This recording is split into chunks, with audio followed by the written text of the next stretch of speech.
കുഴപ്പമില്ല. പക്ഷേ അവന്റെ ആങ്ങളയല്ല അവന്റെ കൂടെയുള്ള അവളുടെ കൂടെയുള്ളത്, അവളുടെ ഭർത്താവല്ല അവളുടെ കൂടെയുള്ളത്. ഏതോ ഒരു വാപ്പാടെ ഏതോ ഒരു ഉമ്മാടെ മോന്റെ കൈകൾ ഇങ്ങനെ കോർത്ത് പിടിച്ചുകൊണ്ട് ചുണ്ടുകൾ പരസ്പരം ലിപ്ലോക്കിലേക്ക് വരുന്ന കാലമല്ലേ. നാണമില്ലാതെ അത് സോഷ്യൽ മീഡിയയിലൂടെ പ്രചരിപ്പിക്കുന്ന കാലമല്ലേ. അതുകൊണ്ട് ഇങ്ങനെയുള്ള കാര്യങ്ങൾക്ക് നിങ്ങളെ മക്കളെ നിങ്ങളെ പറഞ്ഞയക്കും.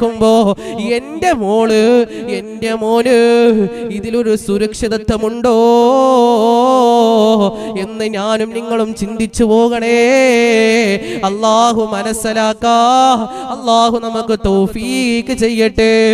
കാരണം നാളെ പരലോകത്ത് നമ്മൾക്ക് നൽകിയ മക്കളെ പറ്റിയിട്ട് അല്ലാഹു നമ്മളോട് ചോദിക്കുമ്പോ മക്കൾ നാളെ പറയുമല്ലോ, ഉമ്മ എന്നെ എതിർത്തില്ല എന്ന്, വാപ്പ എന്നെ എതിർത്തില്ല എന്ന്, അവരെന്നെ ശ്രദ്ധിച്ചു